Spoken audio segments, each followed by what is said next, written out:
Welcome to Land Academy. This is the Cash Flow from Land show, where we show you how to buy unwanted vacant land and sell it for more on the internet. I'm Steve Butala. I'm Jill DeWit. We are your hosts. With over 15,000 completed transactions, we are the experts in this niche land flipping business. We hold a drawing to win a free property every month. Enter to win by reviewing this show on iTunes and downloading our free ebook at landacademy.com. All right, let's get this show started. Jack Butala for Land Academy. Welcome to our Cash Flow from Land show. We show you how to buy property for half of what it's worth and resell it the next day. Great information from me, that's Jack. And inspiration from me, that's Jill. I just Here's some funny stuff. So did I. Here's some funny stuff that happened to us recently. Well, that was funny what just happened to It us really was. recently. I like that. You guys can't speak, but Yeah. apparently you can buy some real estate. Yeah, there we go.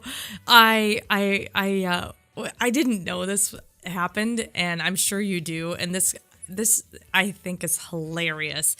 I just learned that some of the properties in Detroit are so goofed up situations that you can actually buy a property for less than what's owed on the water bill. So that's been going on for a long time. Okay, that I had no idea. Please explain this to me because I think that is absolutely hilarious. So the person said, "I'm buying properties that are less than the water bill." What? There's properties in this has been going on for more than a decade. This has nothing to do with the country worldwide recession that we just went through, and hopefully we're out of, or maybe we're not. I don't know. It has nothing to do with that. It has to do with just everybody wants to move out of Detroit. And the real critical problem there, this is just my opinion because I'm from there and I'm not bashing Detroit, is that we're in a city block where there used to be 25 houses, there's now 12. And so that provides a pretty serious, dangerous situation. They're vacant or they're torn down. So the utility company's still got to run utilities and water and the whole thing, but now they're only servicing half of their customers, and there used to be twice the customers. So nobody can operate on 50% of revenue with pretty much the same basic cost. So and it's just, there's no reason to live there. That's a big problem. Wait, there's people that like to live there. So I was talking about this with my buddy recently, and this isn't the meat of the show at all. And he said one thing that Michigan's got that may be valuable here pretty soon is water. So that might change everything. We'll see. It's got lead in it if you're in Flint, but it does have water. No, you can buy some crazy real estate super cheap there. I'm not sure what you'll do with it. Right. It's not just about buying cheap real estate. No. I just think that was so funny. I did not know that. Isn't that funny? Though, all these years, everybody says something like this, like, why the heck do you want to buy property way out there? Right.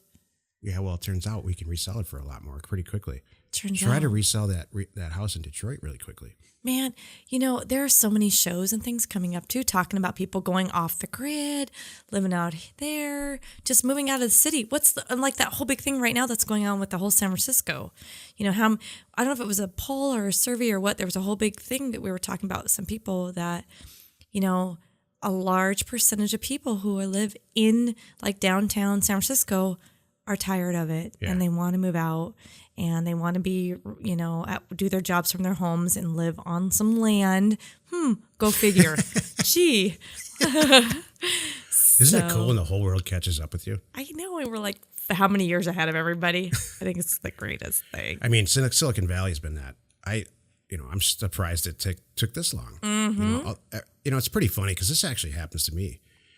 And that's the reason. This is what led us to going back and forth to Los Angeles. It's like, man, for a month now, I've been sitting at this desk, staring in front of my computer. I could do this on the North Pole. Mm-hmm. Exactly. So yeah, I think that whole city specifically is set up just like that. Yep.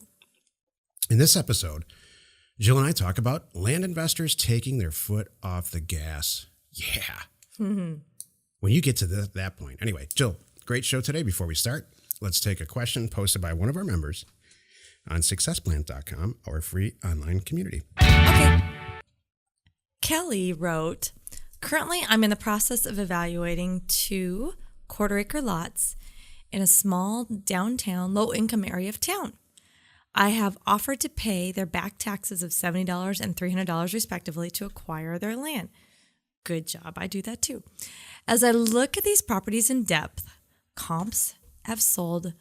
The comps that have sold are between 11,000 and 26,000 for approximately 800 square foot single family homes. So they're looking at. Oh, okay. They're trying to compare the lots to the homes. Okay. My question is as follows: if the cost per this is actually a good question because this is can be confusing. Okay, if the cost per square foot for a single family home in this area is around $20, am I wasting my time acquiring these properties even if they're as cheap as $70 a parcel? If I resell the property to a builder, I'm assuming it's near impossible to build a house of this size and make a profit. Does anyone have any insight or a similar situation? I'd greatly appreciate it. Okay, I get it. That could be confusing. Yeah. So here's the thing. Kelly, please listen to me because this is a huge hang up for people in the beginning. I really helped one of our members, JP, with this early on, and he's cash flowing very well. You have to have an acquisition criteria. And so what I want you to do is sit down, however it makes sense to you, in front of a blank computer screen or a yellow pad, and decide what you want to do. Do you want to buy 40-acre parcels in the western part of the country for $3,000 or $4,000 and sell them for $8,000 on the internet? Do you want to go to the small town where you just described and buy infill lots for $100 and sell them for $300? Because I'm confident you could do that. You have to have an acquisition criteria, and it's through no fault of new people in real estate investment or REI. It's easy to get sidetracked with what possibly could happen. I just received an email very similar to this from a person who's relatively one of our members who's pretty successful. They're on their way up for sure. They're asking all the right questions, and they asked me to analyze a mine, like a former mine, because they. So that's the kind of thing. If I got a mine in right, well, I did. Somebody contacted me about a mine. And the first thing I did was say no. I don't even look at it because it's not within our acquisition criteria. The name of the game here is to get a bunch of letters out in the mail and then offers out in the mail. And then when they come back, look through them and choose the best ones. If it's not what you hope for, which almost never happens, send some more mail out or adjust your criteria, but don't go off on some tangent that's not within your acquisition criteria and not within the developing expertise that you're going after. And you know what? I'm going to answer your question directly. I wouldn't. $20 a foot for this is Detroit or something like that. It's in the Rust Belt for sure. Probably Oklahoma or something. Replacement cost for a single family house without the land is the rock bottom, in my opinion. People debate about this all the time. $60 to $80 to build a new one, and that's without countertops and stuff. If you put anything within reason in it, you're at $100 to $125 a foot. And that's to the seller. That's not the contractor's actual cost. So at $20 a foot, that's a huge red flag for me, aside from the acquisition problem that I just said. So please revamp your acquisition criteria and then stick to it. It is, you're right, Jack. It is easy to get distracted a little bit and go, oh, look at this over here. Oh, look at this over here. Maybe I should do this, do that. Next thing you know, you're not doing anything because you're analyzing 6 different models and you've got nowhere. Every time that Jill and I do an REI talk, a Real Estate Investors Club talk, and we're doing more and more and more of them here in Phoenix and in Los Angeles. When it's over, the people who are serious about this business come up to us and inevitably they say that they can't wait to get it out of their mouth. Hey, I got a deal where this guy's doing it, and I just tell them to stop. Because you have to have an acquisition criteria first. That may be the greatest deal in the world. Maybe it's the biggest mistake that you ever made not to do this deal. But I'm telling you, in the long run, if you want to make a career out of this, you got to have a criteria. You got to know your buyers, and you're building a career. You're not trying to do a home run. And you don't have to decide. It's like, I don't want to say like a freshman in college where you change your major 6 times, but you can change this.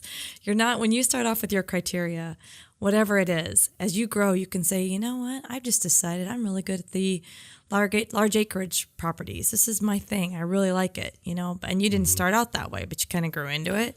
That's okay. So whatever it is, or like you just said, Jack, the infill lots, because we have people that do that. Maybe you're gonna just kind of find your way, or it's gonna find you. however you want to call it, and that's your thing. So you can kind of tack and because I love that term that you use, Jack. Tacking from sailing, yeah. Exactly. You can tack as you go and modify your criteria. That's good, but it's not. You don't want to have a criteria of 100 different models. That doesn't work. Nobody knows this more than commercial real estate agents and brokers. And let me give you an example.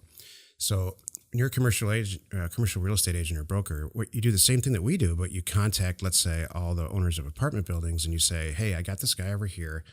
He's my client, and he buys apartment buildings, and I would like to know if yours is for sale. And every single call he makes, the seller says, well, heck yes, it's for sale. And so the new brokers get really excited. And then they ask the owner to fill out the whole thing. How many 2-bedrooms is it? How many 3-bedrooms? What's the price per door? And on and on and on. And they get all excited because their buyer said, that's exactly what I want. Well, when it gets all presented, what ends up happening is some version of this. Their client, the buyer, says, this is out of my acquisition criteria. Well, what the heck do you mean it's out? You told me you wanted this, this, and this. No. I only want 3-bedroom apartments. This thing's perfect, but it's got 50% of them are 2 bedrooms, and that's just not what we do. So pros in this business know exactly what their acquisition criteria is, and they will shell out tons of cash if you hit it on the nose. So it's super important, right? We don't talk about this enough, clearly, or maybe we talk about it too much. I don't know, Jill. What do you think? No, I think it's great. No, I think it's great, and you're right. I got a little distracted because I thought, is this the topic of the thing? No, because I'm like, we haven't even gotten into. I'm like, this should be the topic. It sort of is. Well, it is. It's the technical tense. I got a little sidetracked. Let's get back on track. Hey, if you have a question or you want to be on the show, call 800-725-8816. Today's topic is land investors take their foot off the gas. Why? Why would someone take the foot off their gas and not just barrel through it, Jill? Because they can. Because they can. Yeah. What? What do you mean? Are you talking? Well, I can go both directions. I can say it as a good thing, or I can say it as a not good thing. So, which are you referring to, Jack? I'm not sure. We, as land investors, have taken our foot off the gas from a mailer standpoint because there's so many deals coming in. Again, because we can. Yeah. Well, you didn't. I don't. So explain it, please, because you know what I mean. Yeah, because you're either doing something right.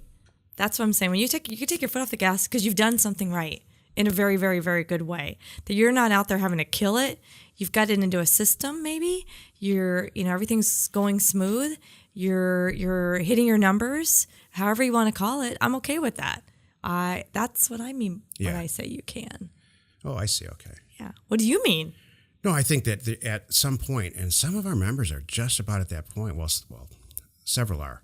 The ones that we don't hear from anymore because they're so successful are now picking and choosing exactly which deals that they want and throwing the others away, or throwing them back down to everybody in the group. So I think it's a great sign where they're kind of like it's when the wave is cresting and you're standing up on the board for the first time, where you can kind of just enjoy it a little bit.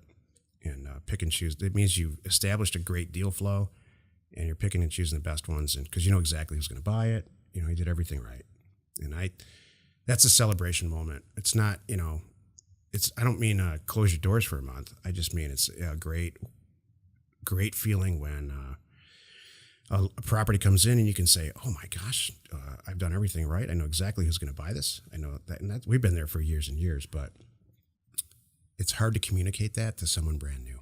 That's really what this show's about. Do you know it's a great feeling for me? When you obviously miss the beach and you have a surfing analogy. Yeah, not a car analogy. Not a car analogy.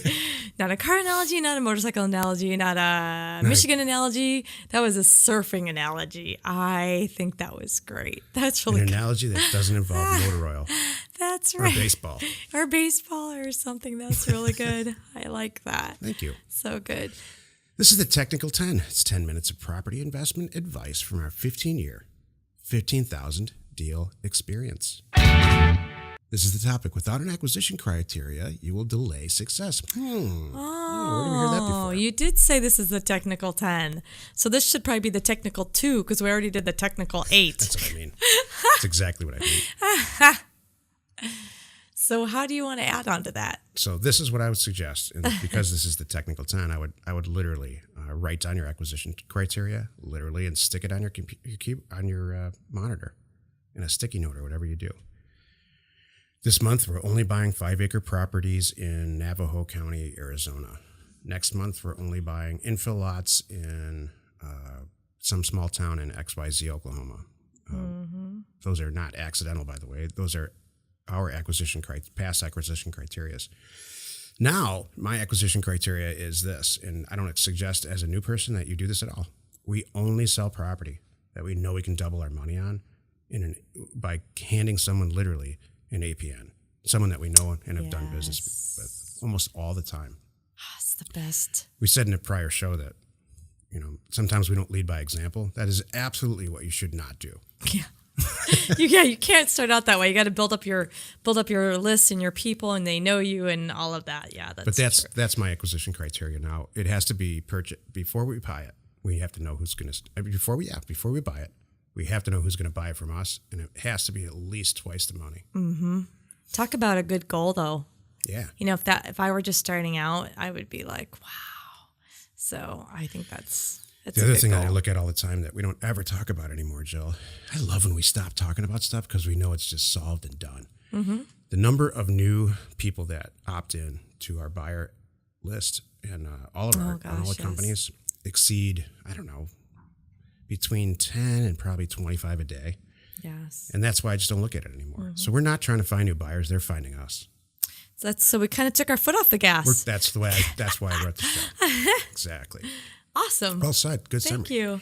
Hey, if you have some questions or you want to be on the show, please call 800-725-8816. I bet Jill has some inspiration for us. How many entrepreneurs became entrepreneurs to solve a problem for a company? I was just kind of thinking about that and doing some research, and I noticed that a common denominator. And I also even thought about us. One of our side businesses was to solve our own problem. And I'm talking about data. You nailed it. Isn't that interesting? So I was just kind of looking at people that have been successful in other worlds and other environments. And so many of those people, this is kind of probably an overused example, but think about Facebook. He sat down to create this environment, meeting people and all that good stuff. And I think he was kind of solving a problem. Look at Jack. What can you think of? Do you have some examples? Yeah, I do. And I just read I'm glad you brought, Jill and I keep a bunch of stuff from each other before we do the show. So there is some element of surprise. And I just read a thing on this probably about less than a year ago. People, you ever hear about people walking around their house and they're like, oh man, I should make a better toaster because the toast came out bad. That's one way to do it, but I don't believe in that. The best companies, the single best new companies, are derived from solving your already existing customers' problems. So, one of the problems that our customers had, or they're not problems, but they're telling us about it was, hey, the data source that you're supplying lacks X. And so what do? We went out and solved it. Mm-hmm. We included another source that solves that problem and gives GPS coordinates for every single property. We haven't rolled it out yet, but it's coming within days. And we're not raising our prices. It comes with the subscription. So we're going to solve that problem. And then the mailer problem. Yeah. That's not that it was a problem, but like you said, we were the data existed, but not with this. It wasn't perfect. Together. No. Yeah. We combined it and made it a better, less expensive for everybody in every way option. Yeah, you can have the greatest database in the world, but if you don't have an efficient way to mail it and get it in front of or deliver it, let's say, whatever method is possible, deliver it to the property owners that you've chosen out of that data, it's useless. Mm-hmm. And so we combined them, and they're used in a super efficient way. Exactly. Those are all examples of solving customers' problems. The next one we're solving, and it's in production right now, is this flood of questions that I'm getting from house flippers about how did this apply. Exactly. So, Jill and I don't talk about it at all, but we wholesale houses all the time. Yep. We probably don't do it right, but it makes a lot of money. I gotta tell you something funny about that too, by the way. There was a guy that actually unsubscribed from one of my things the other day, and his comment was, "Oh, I don't deal with that. I deal with single family homes." And I'm like, "Oh, just wait." I haven't emailed him back yet, but I was gonna send him a nice email like, hold on a moment, wait till you see what's coming. So he did. It's awesome. I never told Solving you this, the problem. I have. I saw that too. Yeah. I didn't tell you this, but I really pay attention for a lot of reasons to people who unsubscribe and why. Yeah, me too. I never pay attention to who subscribes because I know why. Right. And that tripped my radar too. And, Yeah. I contacted that person. Oh, you already did? Yeah. Oh, cool, good. That's so funny. We're both on the same page. Love it.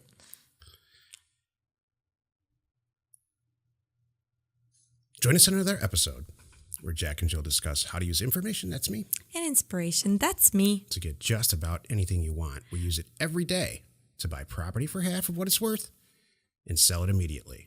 Get there first. Nice recovery, Jill. Thank you. Hey, did you really reach out to that guy? Yeah. Oh, that's funny. I don't know if he sent anything back. I said, hey, it's funny that you mentioned that because I bet we're doing this thing. We're in production. It is, too. That's why we're so on this. He's about to get an email from me. That's really good. You know what I've found out about single family residential? We call them SFR people here. They're really just flippers. Flippers or renovators or whatever. The people that are finding us and reaching out to us for whatever reason are pretty experienced at this already, but their sources of finding cheap property are drying up. I'm not sure why this is. I think maybe it's a part of a recession recovery thing. And so they're trying to find other ways to buy property, and I think we're tripping their radar. So they're a lot more experienced. They don't need the formal education, or they don't think they do. They just want access to the data. Right. And the printing and the whole thing. So, Happy to help. yeah. I think it's great. I love it. Yeah. I love that they're reaching out to us. They're getting it, and we need to that's what we're doing right now. Spread the word. Yep. Let everybody know that we can help with all of that. Exactly. Cool. Let's go buy some property for half price. Let's sell some property for double. Jack and Jill, information and inspiration. We hold a drawing to win a free property every month. Enter to win by reviewing this show on iTunes and downloading our free ebook at landacademy.com. If you want to get involved or you need more information about our profitable, niche real estate operation, call 480-467-0359. You just might get Jill at the other end of the line. Landacademy.com. You are not alone in your real estate ambition.